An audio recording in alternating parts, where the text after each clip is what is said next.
Welcome to my channel, SteveO the Window Cleaner.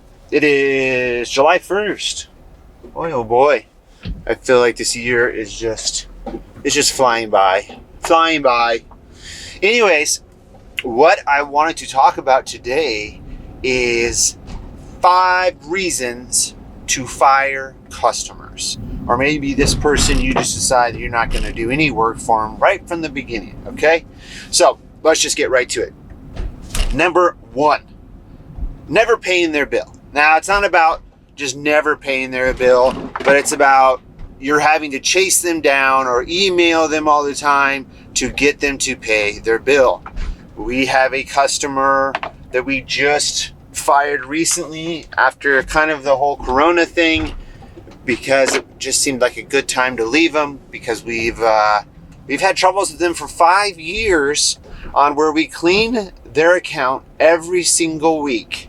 We send them a bill once every 4 weeks, yet they seem to only be able to pay their bill twice a year. So what it turns into is always having to email them and tell them the rules once again, that we require that all bills be paid within 2 weeks. Then they pay half of them but don't pay the other half. Then we have to contact them back to get them to pay the other half, and it just turns into like it's not worth the money to deal with them. And they're not a large account. They're like seriously a $20 storefront. So same thing goes with residential customers. We don't really find that too often. Usually they forget. It's just other stuff is going on, and once you email them and say, hey, could you send payment, they do. Sometimes too, what we found, we have a couple customers where we know they're good for the money. Sometimes they'll go 3 to 4 months without paying, but we know once we say to them that they pay in full. So that's kind of okay, but I would suggest trying to get your customers to pay within 2 weeks. That's a good rule of thumb. Sometimes with bigger contracts, Red Bull. Sometimes with bigger contracts, like I've noticed from like large corporate companies, tech companies and stuff like that, sometimes the approval process of actually getting paid can take quite a bit longer. We had a $3,000 job, I would say a year and a half ago, where it took 90 days for us to be paid, but that was just the process. And usually they'll let you know that when you do the job. So second, complaining about every past window cleaner. This is not a good sign. One of our worst customers ever, this is what happened. It should have been known not to deal with her, but we went ahead and dealt with her. But if you get to a job, and this mostly I would say with residential storefronts, most of the time what they're complaining about is just the window cleaner doesn't do a good enough job, such as fish in our area. I grabbed a job from them a couple of years ago because they simply just weren't cleaning the frames and leaving all the drip marks on the frames. So that kind of stuff will happen with storefronts. But with residential, if you get to a job and they start saying, oh, yeah, last time we had a window cleaner, they broke the seal on this window with a water-fed pole, that might be a good idea that maybe you do not want to deal with that customer. And that's exactly what happened with us. Is like I've said the story before, we bid at this house once a year for 5 years. Pretty sure the lady got a new window cleaner every single year. It's just a good idea. If they start pointing out to you all the different things that some other window cleaner did wrong, they're probably going to try to find something that you did wrong as well. Sometimes not. We have very picky customers that love us, right? I'm sure you do too. It's just how the cookie crumbles, right? So it's more of a thing of some customers just can't ever be happy, and that's who you deal with. 3, snarky or rude comments at every visit. I have a customer right now that I am this close to firing. This close. I almost let go of her. About to get a bump here. I was this close to, after the coronavirus, we didn't clean her place for 3 months, and then we just cleaned it 2 weeks ago after they requested it. But every single time I go in there, she has some snarky comment about window cleaners. One day I went in there. Her time frame is a certain time frame in the morning, 9 a.m. to 10 a.m. that we have to do the inside of this one office. This one office has 3 windows. This is a $35 job that she wants a time frame for. So I get in there at 9:50 and get the 3 windows done, and she gives me crap about it. Every time she just has some remark. Oh, you window cleaners never know what's going on. She's just like, she's so freaking rude. So freaking rude. Then again, I've had customers that have been very rude at the beginning until they get to know me, and then after that become the best customers. So sometimes it's a thing of like, just kind of closing your mouth, taking it all in, and, kill it with kindness. But sometimes if it becomes a thing that's all the time, it gets very, very annoying. And you're almost more like, dude, just go away. I used to have a Subway I did for fish. 4 windows, $12 in and out. And I never thought the dude paid enough money to get spick span service at the time. That's how I felt.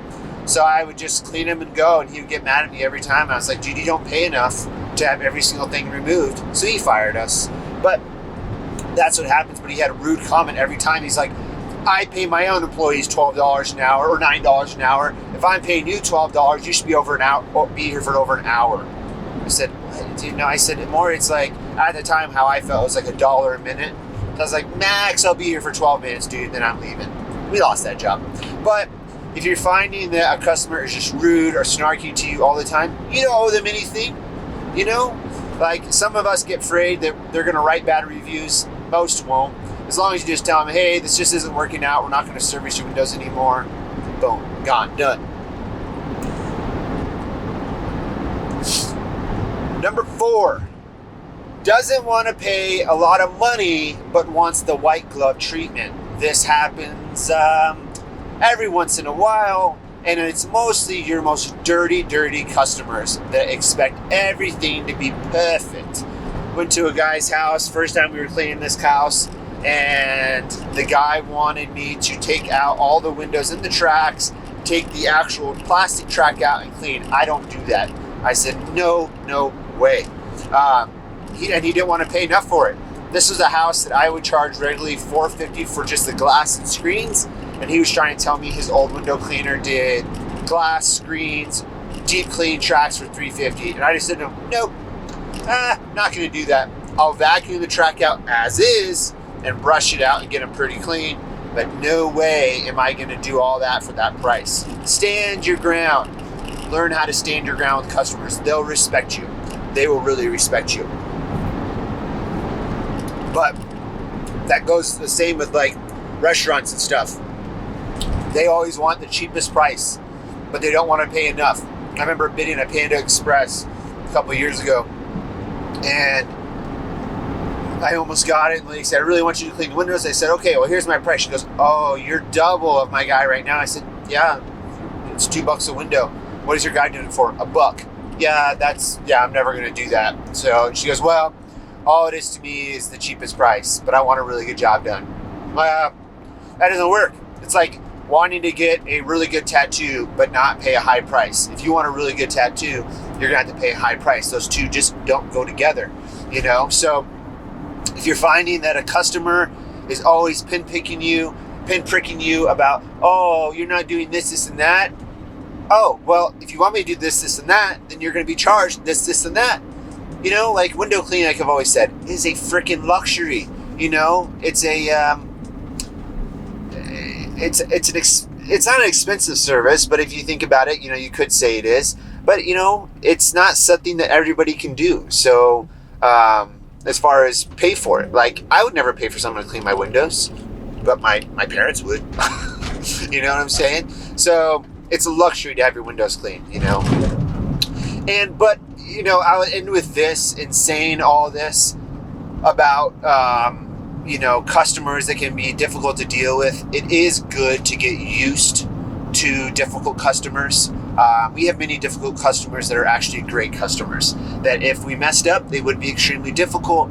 But sometimes the most difficult people or the most anal about certain things being done right can be your best ally, in that Usually they know a lot of people, and if they have the confidence of saying to you, hey, I don't like this, I want it done right, or I want it done this way, usually they'll also have a big mouth in town and tell everybody how good of a job you do if you can impress them. So, you know, what I learned in the restaurant business being a waiter was you're going to get so many different kinds of people that what you have to learn to do is embrace the suckiness of it and kill it with kindness. Always kill it with kindness. People can't be mad at you if you're always happy. And that's the thing to do. And that's a big thing that I've learned in this business, is that getting mad or getting defensive with hard to deal with customers is not the way to do it. Just always try to be the bigger person, no matter what the situation is. Just shut your mouth and deal with it. If they don't like the charge, you don't have to do the job, but always charge them for what they want. We are not a charity service, and I feel that way sometimes about some people with the way they view window cleaning. So those are my 5 reasons to fire a customer. I did not name it top 5 because I believe that many of us would have different reasons of why we fired customers. So I'd love to hear your reasons below, and if you have a really good story about why you fired a customer, we would all love to hear it. So hope you all are having a good one, and we'll talk to you soon. Bye-bye.